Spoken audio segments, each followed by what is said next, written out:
மணப்பாற மாடு கட்டி மாயவரோ ஏறு பூட்டி மணப்பாற மாடு கட்டி மாயவரோ ஏறு பூட்டி வயக்காட்ட உழுது போடு சின்ன கண்ணு பசும் தழைய போட்டு பாடுபடு செல்ல கண்ணு ஆத்தூரு கிச்சடி சம்பா ஆத்தூரு கிச்சடி சம்பா பார்த்து வாங்கி வித விதைச்சி ஆத்தூரு கிச்சடி சம்பா பார்த்து வாங்கி வித விதைச்சி நாட்டை பறிச்சு நட்டு போடு சின்ன கண்ணு தண்ணிய ஏத்தம் புடிச்சு இறச்சி போடு செல்ல கண்ணு நாட்டை பறிச்சு நட்டு போடு சின்ன கண்ணு தண்ணிய ஏத்தம் புடிச்சு இறச்சி போடு செல்ல கண்ணு கருத நல்லா விளைய வச்சு மருத சில்லாள வச்சு கருத நல்லா விளைய வச்சு மருத சில்லாள வச்சு அறுத்து போடு களத்து மேட்டில சின்ன கண்ணு நல்லா அடிச்சு தூக்கி அளந்து போடு செல்ல கண்ணு பொதிய ஏற்று வண்டியில பொள்ளாச்சி சந்தையிலே பொதிய ஏற்று வண்டியில பொள்ளாச்சி சந்தையிலே விருதுநகர் வியாபாரிக்கு சின்ன கண்ணு. வேளாண் பெருமக்களுக்கு அன்பு வணக்கம். இன்றைய பொன் விளையும் பூமி நிகழ்ச்சியில் முதலில் வருவது வேளாண் செய்திகள், வேளாண் ஆலோசனை நேரம், வேளாண் சந்தை நிலவரம், வேளாண் வானிலை மற்றும் வேளாண் தொழில்நுட்பம். இன்றைய வேளாண் தொழில்நுட்ப பகுதியில் கால்நடைகளை தாக்கும் தோல் நோய்களும் மற்றும் அவற்றை தடுக்கும் முறைகளும் குறித்து தஞ்சாவூர் மாவட்டம் ஒரத்தநாடு கால்நடை மருத்துவக் கல்லூரி மற்றும் ஆராய்ச்சி நிலைய உதவி பேராசிரியர் டாக்டர் எம் ஆனந்த சித்ரா அவர்கள் தரும் தகவல்கள். இனி வருவது வேளாண் செய்திகள். வேளாண் பெருமக்களுக்கு அன்பு வணக்கம். வணக்கம். வேளாண் செய்திகள். முதலில் வருவது மாத்தி யோசிச்சேங்க. மகளிர் சுய உதவிக்குழு மூலமாக நாட்டுக்கோழி வளர்த்து பயனடைந்த காஞ்சிபுரம் மாவட்டம் மதுரமங்கலம் கிராம வேளாண்மையாளர் திருமதி ஆர் யோகப்பிரியா அவர்கள் தரும் செய்திகள். வேளாண் ஆலோசனை நேரத்தில் தமிழ்நாடு வேளாண்மை பல்கலைக்கழகம் வழங்கும் வேளாண் மண்டலங்களுக்கான வேளாண் ஆலோசனை மற்றும் இன்றைய தாவர பகுதியில் கார்னேஷன் மலர்கள். இன்றைய வேளாண் சந்தையில் வேளாண் ஒழுங்குமுறை விற்பனை கூடங்களில் வேளாண் விளைபொருட்களின் விலை நிலவரம். மதுரை சொக்கிக்குளம் உழவர் சந்தையில் காய்கறிகளின் இன்றைய விலை நிலவரம். ஈரோடு சத்தியமங்கலம் மலர் சந்தையில் வணிக மலர்களின் இன்றைய விலை நிலவரம். தமிழ்நாடு பட்டுக்கூடு மற்றும் கச்சா பட்டு நூலின் விலை நிலவரம். வேளாண் வானிலையில் மாநிலத்தில் சராசரி வானிலை அறிவிக்கை. உழவர் மற்றும் மீனவர்களுக்கான வானிலை முன்னறிவிப்பு. விரிவான செய்திகள். மாத்தி யோசிச்சேங்க. கோழிகள் பொதுவாக கறிக்காகவும் வணிக நோக்கத்திற்காகவும் வளர்க்கப்படுகின்றன. அந்த வகையில் மகளிர் குழு மூலமாக நாட்டுக்கோழி வளர்த்து பயனடைந்த காஞ்சிபுரம் மாவட்டம் மதுரமங்கலம் கிராம வேளாண்மையாளர் திருமதி ஆர் யோகப்பிரியா அவர்களை சந்தித்த போது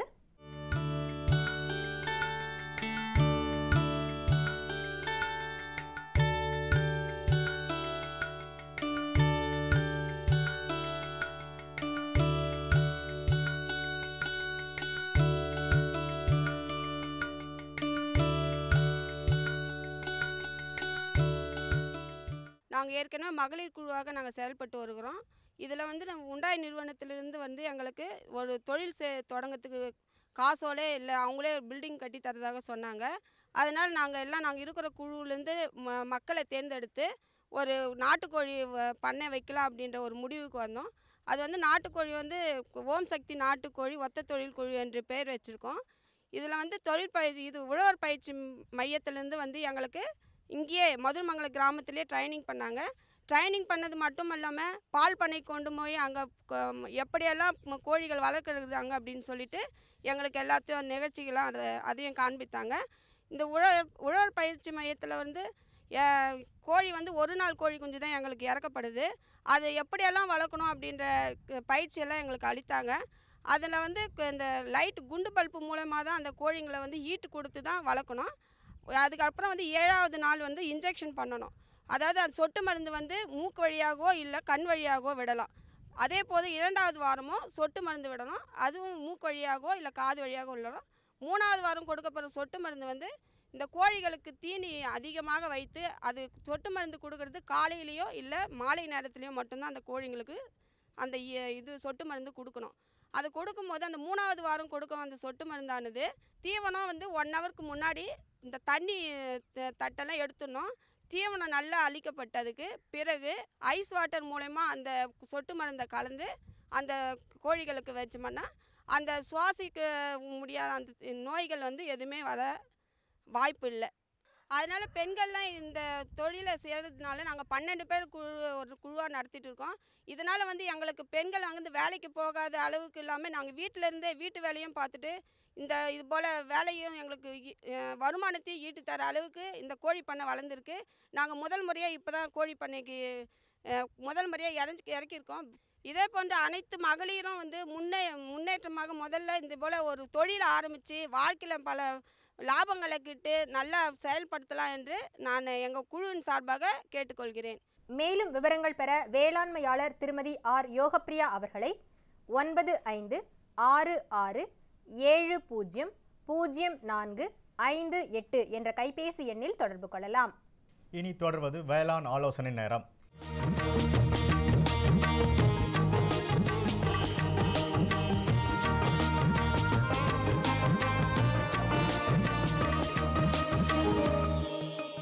இன்றைய வேளாண் ஆலோசனை நேரத்தில் தமிழ்நாடு வேளாண்மை பல்கலைக்கழகம் வழங்கும் வேளாண் மண்டலங்களுக்கான வேளாண் ஆலோசனை.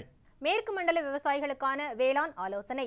கடந்த வாரம் பெய்த மழையையும் வரும் நாட்களில் எதிர்பார்க்கப்படும் மழையினையும் கருத்தில் கொண்டு பாகல் மற்றும் பூசணி வகை கொடிப்பயிர்களுக்கு 1:1 என்ற அளவில் குழி எடுத்து ஆரவிட வேண்டும். தென்மேற்கு பருவமழை துவங்க உள்ளது. எதிர்பார்க்கப்படும் மழையினை பயன்படுத்தி சிறு குறு தானியங்களை மேற்கு மலை தொடர்ச்சி அடிவாரங்களில் விதைக்கவும்.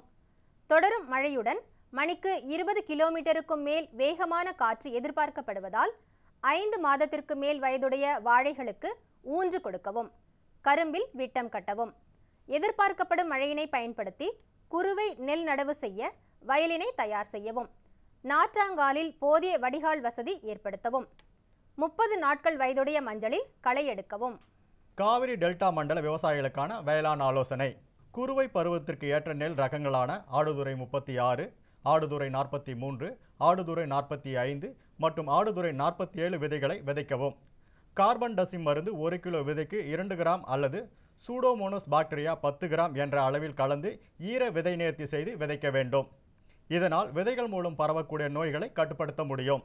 நெல் தரிசில் பயிரிடப்பட்ட பருத்தி மற்றும் இரவை உளுந்து பயிரில் மாவு பூச்சி மற்றும் வெள்ளை ஈ பரவலாக தென்படுகிறது. இதனை கட்டுப்படுத்த அசாடிராக்டின் 0.03% அதாவது 3 மில்லிலிட்டர் ஒட்டும் திரவத்துடன் கலந்து தெளிக்கவும். சேதம் அதிகரிக்கும் போது இமிடாகுளோபிரேட் 200 SL 40 மில்லி 200 லிட்டர் தண்ணீரில் கலந்து தெளிக்கவும். அடர் தீவனத்தில் சோடியம் மற்றும் பொட்டாசியம் போன்ற தாது உப்புகளை கொடுக்க வேண்டும். கோழிகளுக்கு 0.25% உப்பை குடிநீரில் வைப்பதால் தண்ணீர் உட்கொள்ளும் அளவு அதிகரிக்கும். தெற்கு மண்டலம் ஒன்றிற்குட்பட்ட மாவட்டங்களுக்கான வேளாண் ஆலோசனை. தற்பொழுது எதிர்பார்க்கப்படும் வானிலையில் காய் பிடிக்கும் பருவத்திலுள்ள பருத்தியில் காய்ப்புழுவின் தாக்குதல் ஏற்பட வாய்ப்புகள் உள்ளன. தாக்குதல் பொருளாதார சேத நிலையை தாண்டினால் ஃபாசலோன் 35% EC மருந்தை ஹெக்டருக்கு 2.5 லிட்டர் அளவில் தெளிக்கவும். தற்பொழுது நிலவி வரும் தட்பவெப்ப நிலையில் பருத்தியில் தண்டு கூன் வண்டின் தாக்குதல் தென்படுகிறது. இதனை கட்டுப்படுத்த கார்பரில் 10% DP மருந்தை ஹெக்டருக்கு 2.5 கிராம் இடவும். தெற்கு மண்டலம் 2ற்கு உட்பட்ட மாவட்டங்களுக்கான வேளாண் ஆலோசனை. நிலவும் பருவநிலையில் நெல் பயிரில் இலைச்சுருட்டு புழு மற்றும் தண்டுப்புழுவின் தாக்குதல் பரவலாக காணப்படுகின்றன. இதன் பூச்சிகளை கட்டுப்படுத்த 1 ஏக்கருக்கு 1 விளக்கு பொறி அமைத்து அந்து பூச்சிகளை கவர்ந்து அழிக்கலாம். மேலும் இவற்றை கட்டுப்படுத்த 5% வேப்பக்கொட்டை சாறு பயிர்களுக்கு தெளிக்கலாம். பூச்சிகளின் பாதிப்பு அதிகமாக இருக்கும் நிலையில் 1 ஏக்கருக்கு 400 கிராம் கார்டாப் ஹைட்ரோகுளோரைட் 50% அல்லது 500 மில்லி குளோரி பைரிபாஸ் 20% இவற்றின் ஏதேனும் ஒன்றை தெளித்து கட்டுப்படுத்தலாம். நிலவும் தட்பவெப்ப சூழ்நிலையில் பயறு வகை பயிர்களில் மஞ்சள் தேமல் நோயின் தாக்குதல் பரவலாக தென்படுகிறது. இவற்றை கட்டுப்படுத்த 1 ஏக்கருக்கு மஞ்சள் ஒட்டும் பொறி 5 என்ற எண்ணிக்கையில் வைத்து நோய் பரப்பு வெள்ளை ஈக்களை கவர்ந்து அழிக்கலாம்.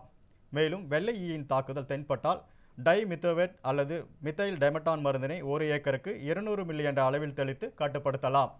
கால்நடை வளர்ப்பில் விவசாயிகள் தங்கள் ஆடுகளை ஆட்கொல்லி நோயிலிருந்து காப்பாற்ற தங்களின் ஆடுகளுக்கு ஜூன் மாதத்தில் PPR எனப்படும் ஆட்கொல்லி நோய்க்கான தடுப்பூசியை போட வேண்டும். நிலவும் வானிலையின் காரணமாக சாறு உறிஞ்சும் பூச்சிகளான பப்பாளி மாவு பூச்சி, வெள்ளை ஈ மற்றும் சுருள் வெள்ளை ஈயின் தாக்குதல் விவசாயம் மற்றும் காய்கறி பயிர்கள் அதிகமாக தென்பட வாய்ப்புள்ளது. எனவே விவசாயிகள் பப்பாளி மாவு பூச்சியின் தாக்குதலை கண்காணித்து ஒட்டுண்ணிகளை விட்டு கட்டுப்படுத்தலாம். தற்போது நிலக்கடலில் இலைச்சுருட்டு புழுவின் தாக்குதல் பரவலாக தென்படுகிறது. ஆகையால் விவசாயிகள் 1 ஏக்கருக்கு 1 விளக்குப்பொறி அமைத்து அந்துப்பூச்சிகளை கவர்ந்து அழிக்கலாம். அந்துப்பூச்சிகளின் தாக்குதல் அதிகமாகும் போது 5% வேப்பங்கொட்டை சாறு தெளித்து கட்டுப்படுத்தலாம். மலைப்பிரதேச மண்டல விவசாயிகளுக்கான வேளாண் ஆலோசனை. அடுத்த 5 நாட்களுக்கு மிதமான மழை எதிர்பார்க்கப்படுகிறது. நீலகிரி மாவட்டத்தில் தொடர் மழை பெய்து வருவதால் தோட்டத்தில் உரிய வடிகால் வசதி செய்ய வேண்டும். வானம் மேகமூட்டமாக இருப்பதால் மலை காய்கறி பயிர்களில் பூஞ்சான் தாக்குதல் பரவுவதற்கான வாய்ப்புகள் உள்ளது. எனவே நோய் பரவுவதை தடுக்க சரியான பூஞ்சான் கொல்லிகளை பயன்படுத்த அறிவுறுத்தப்படுகிறது. கார்னேஷன் பயிரில் இலைப்புள்ளி நோயை கட்டுப்படுத்த லிட்டருக்கு புரோபிகோனசால் 1 மில்லிலிட்டர் அல்லது ஹெக்ஸாகோனசால் 1 மில்லிலிட்டர் இலை வழியாக தெளிக்கலாம். வடமேற்கு மண்டல விவசாயிகளுக்கான வேளாண் ஆலோசனை.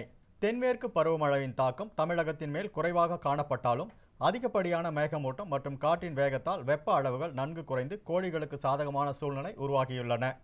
காற்றின் வேகம் அதிகரித்துள்ளதால் கோழிகளில் தீவன எடுப்பு இயல்பை விட சற்று அதிகரிக்க துவங்கியுள்ளது. காற்றில் தீவனம் விரயமாகாமல் இருக்கவும் தீவன எடுப்பு அதிகரித்து பாதிப்பு ஏற்படாமல் இருக்கவும் தீவனத்தில் புரதத்தை சற்று குறைத்தும் எரிசக்தியை கூட்டியும் தர வேண்டும். கூடுதலாக உயர்மனைகளில் பக்கவாட்டில் படுதாவை கட்டி பயன்பெறவும். பாசிப்பயிறு சாகுபடி செய்துள்ள விவசாயிகள் விதைப்பு செய்த 30 முதல் மற்றும் 35வது நாளில் பயிறு ஒன்றரை என்ற வளர்ச்சி ஊக்கினை தெளிப்பதால் அதிக பூக்கள் காய்கள் உண்டாகி விளைச்சல் அதிகரிக்க வாய்ப்புள்ளது. வடகிழக்கு மண்டல விவசாயிகளுக்கான வேளாண் ஆலோசனை. கோழி பண்ணைகளில் தீவன தொட்டியை காலை 10 மணி முதல் மாலை 5 மணி வரை உயர்த்தி வைப்பதால் வெப்பத்தாக்கத்தை குறைக்கலாம். கொட்டகையின் மேற்கூரையின் மீது தென்னங்கீற்று அல்லது வைக்கோல் பரப்பி அதன் மீது தண்ணீர் தெளிப்பதன் மூலம் வெப்பத்தாக்கத்திலிருந்து கால்நடைகளை பாதுகாக்கலாம். ஆட்டு கொட்டகையின் தரையை 3 அல்லது 4 அங்குல அளவு மண்ணை மாற்றுவதன் மூலம் நோய் தாக்குதலிலிருந்து பாதுகாக்கலாம். செம்மறி ஆடு மற்றும் வெள்ளாடுகளுக்கு கால்நடை மருத்துவரின் பரிந்துரைப்படி குடற்புழு நீக்க மருந்தினை அளிக்குமாறு கேட்டுக்கொள்கிறோம். புழக்கடை கோழி வளர்ப்போர் கோழிகளுக்கு வெள்ளை கழிச்சல் நோய் தடுப்பூசி அதாவது ராணிக்கட் போட்டுக்கொள்ள வேண்டும். அதிக மழை பெறும் மண்டல விவசாயிகளுக்கான வேளாண் ஆலோசனை. காற்றுடன் மழை இருப்பதால் இளம் ரப்பர் மற்றும் வாழை மரங்களுக்கு கம்புகளால் முட்டு கொடுக்க வேண்டும். அறுவடை செய்யப்பட்ட வாழைத்தார்களை உலர்வான இடங்களில் சேமித்து வைக்கவும். இதனால் மழையினால் ஏற்படும் நோய்களை தடுக்கலாம். ரப்பர் மரத்தில் பாலித்தீன் ரெயின் கார்ட்டை மரத்தில் பால் வடியும் பகுதியின் மேல் பொருத்தவும். இதனால் மழை காலத்திலும் பால் வெட்டலாம். அன்னாசியில் மழைநீர் தேங்காமல் இருக்க வடிகால் வசதி செய்ய வேண்டும். தொடரும் வேளாண் ஆலோசனை நேரத்தில் இன்றைய தாவர பகுதியில் கார்னேஷன் மலர்களின் சாகுபடி முறைகள் குறித்து காண்போம். பயிரிட ஏற்ற மண். நல்ல வடிகால் வசதியுடைய வண்டல் மண் கார்னேஷன் மலர்கள் சாகுபடிக்கு ஏற்றது. கார அமிலத்தன்மையின் அளவு 5.5 முதல் 6.5 வரை இருக்க வேண்டும். காலநிலை. குளிர்ந்த காலநிலை மிகவும் உகந்தது. பகல் நேரத்தில் வெப்பநிலை 18 முதல் 240 டிகிரி செல்சியஸ் மற்றும் இரவு நேர வெப்பநிலை 10 முதல் 150 டிகிரி செல்சியஸாக இருக்க வேண்டும். ஈரப்பதம் 70 முதல் 75% இருப்பது நல்லது. பருவம். கார்னேஷன் மலர்கள் ஆண்டு முழுவதும் பயிரிடப்படுகின்றன. பூக்கும் பருவம் மற்றும் அறுவடை. பூத்தல் என்பது நடவு செய்த 6 மாதத்தில் தொடங்கி 1 ஆண்டு 6 மாதங்கள் வரை தொடரும். பொதுவான கார்னேஷன் வகையில் இதழ்கள் மூடாமல் தண்டுகள் செங்குத்தாக இருக்கும். தெளிக்கும் வகையில் 2 பூக்கள் திறந்த நிலையிலும் மீதமுள்ள மொட்டுக்கள் நல்ல நிறத்துடன் காணப்படும். 5 கணு கொண்ட காம்புகளை பக்க கிளைகள் வளர்வதற்காக விட்டு தினமும் அறுவடை செய்யலாம். மேலும் விவரங்கள் பெற www.agritech.tnau.ac.in என்ற இணையதளத்தை பார்க்கவும். விளம்பர இடைவேளைக்கு பிறகு வேளாண் செய்திகள் தொடரும்.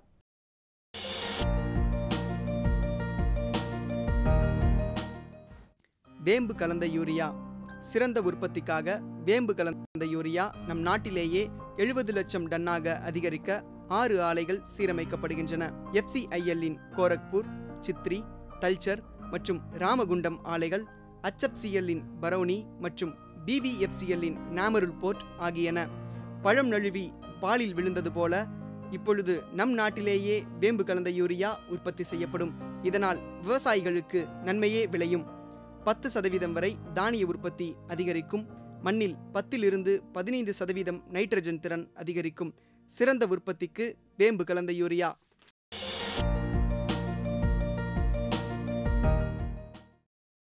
இனி வருவது வேளாண் சந்தை. இன்றைய வேளாண் சந்தையில் தமிழ்நாடு வேளாண் ஒழுங்குமுறை விற்பனை கூடங்களில் வேளாண் விளைபொருட்களின் விலை நிலவரம். நெல் பொன்னி மதுரையில் குறைந்தபட்ச விலையாக 2500 ரூபாய்க்கும் அதிகபட்ச விலையாக 2600 ரூபாய்க்கும், திருமங்கலத்தில் குறைந்தபட்ச விலையாக 2300 ரூபாய்க்கும் அதிகபட்ச விலையாக 2400 ரூபாய்க்கும், நெல் கோ 43 வேலூரில் குறைந்தபட்ச விலையாக 1470 ரூபாய்க்கும் அதிகபட்ச விலையாக 1733 ரூபாய்க்கும், உசிலம்பட்டியில் குறைந்தபட்ச விலையாக 1600 ரூபாய்க்கும் அதிகபட்ச விலையாக 1700 ரூபாய்க்கும், நெல் வெள்ளை பொன்னி விழுப்புரத்தில் குறைந்தபட்ச விலையாக 1827 ரூபாய்க்கும் அதிகபட்ச விலையாக 1899 ரூபாய்க்கும், விருதாசலத்தில் குறைந்தபட்ச விலையாக 2025 ரூபாய்க்கும் அதிகபட்ச விலையாக 2233 ரூபாய்க்கும், நெல் ஏடிடி 43 செஞ்சியில் குறைந்தபட்ச விலையாக 1137 ரூபாய்க்கும் அதிகபட்ச விலையாக 1720 ரூபாய்க்கும், மேலூரில் குறைந்தபட்ச விலையாக 1700 ரூபாய்க்கும் அதிகபட்ச விலையாக 1800 ரூபாய்க்கும், வெல்லம் சித்தோடில் குறைந்தபட்ச விலையாக 2983 ரூபாய்க்கும் அதிகபட்ச விலையாக 3683 ரூபாய்க்கும், சேலத்தில் குறைந்தபட்ச விலையாக 3600 ரூபாய்க்கும் அதிகபட்ச விலையாக 4400 ரூபாய்க்கும், கருப்பு உளுந்து ஆரணியில் குறைந்தபட்சம் மற்றும் அதிகபட்ச விலையாக 4769 ரூபாய்க்கும், திண்டிவனத்தில் குறைந்தபட்ச விலையாக 5137 ரூபாய்க்கும் அதிகபட்ச விலையாக 5613 ரூபாய்க்கும் விற்பனை செய்யப்பட்டது.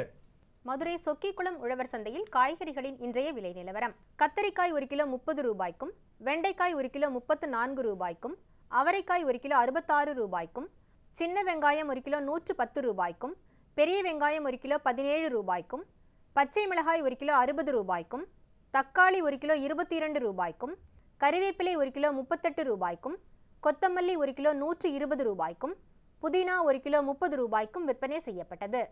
ஈரோடு மாவட்டம் சத்தியமங்கலம் மலர் சந்தையில் வணிக மலர்களின் இன்றைய விலை நிலவரம். கத்திரி ரோஸ் 20 பூக்கள் கொண்ட பாக்கெட்டின் விலை 30 ரூபாய்க்கும், மல்லிகை 1 கிலோ 150 ரூபாய்க்கும், முல்லை 1 கிலோ 100 ரூபாய்க்கும், கனகாம்பரம் 1 கிலோ 260 ரூபாய்க்கும், செண்டுமல்லி 1 கிலோ 20 ரூபாய்க்கும், பட்டன் ரோஸ் 1 கிலோ 100 ரூபாய்க்கும், துளசி 1 கிலோ 100 ரூபாய்க்கும், சம்பங்கி 1 கிலோ 30 ரூபாய்க்கும், அரளி 1 கிலோ 80 ரூபாய்க்கும், சாமந்தி 1 கிலோ 100 ரூபாய்க்கும், காக்கடா 1 கிலோ 150 ரூபாய்க்கும், கோழிக்கொண்டைப்பூ 1 கிலோ 80 ரூபாய்க்கும் விற்பனை செய்யப்பட்டது. இனி வருவது வேளாண் வானிலை. இன்றைய வேளாண் வானிலையில் மாநிலத்தில் சராசரி வானிலை அறிவிப்பு.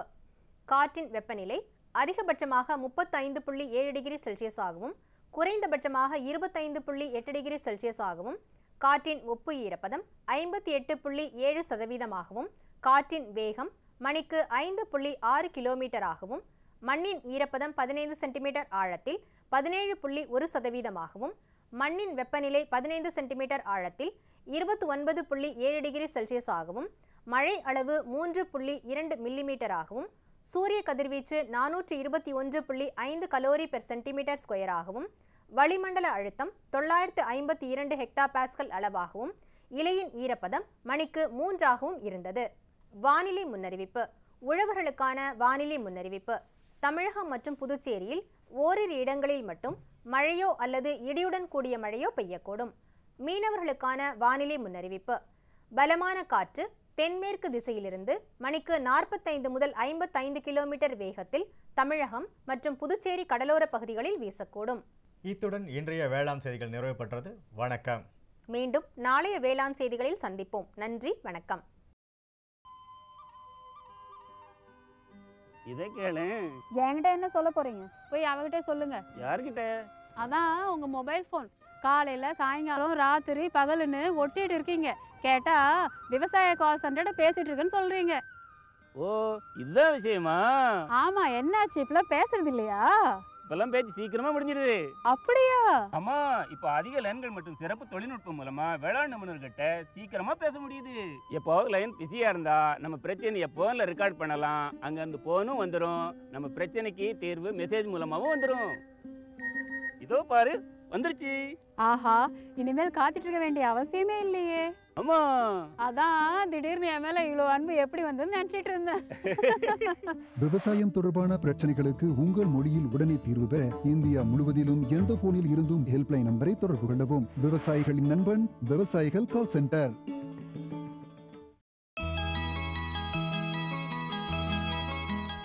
மாறிவரும் தட்பவெப்ப நிலைகளால் கால்நடைகள் மிகவும் பாதிப்படைகின்றன. சீரான ஊட்டச்சத்தும் முறையான பராமரிப்பும் அவைகளுக்கு மிகவும் அத்தியாவசியமாகிறது. மேலும் நோய் தாக்கம் குறித்த விழிப்புணர்வை வேளாண்மையாளர்கள் பெற்றிருக்க வேண்டும்.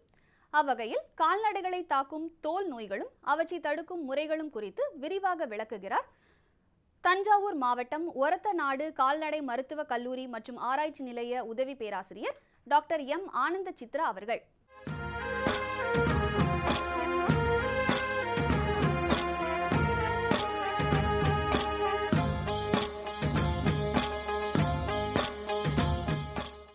தற்போது டெர்மட்டோஃபைலோசிஸ் என்ற தோல் நோயை பற்றி தெரிந்து கொள்வோம்.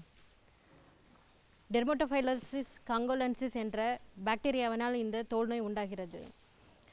இந்த கிருமி பார்த்திங்கனாக்கா பொதுவாக பல வகையான விலங்குகளையும் மனிதர்களையும் தாக்கக்கூடிய பண்பு கொண்டது.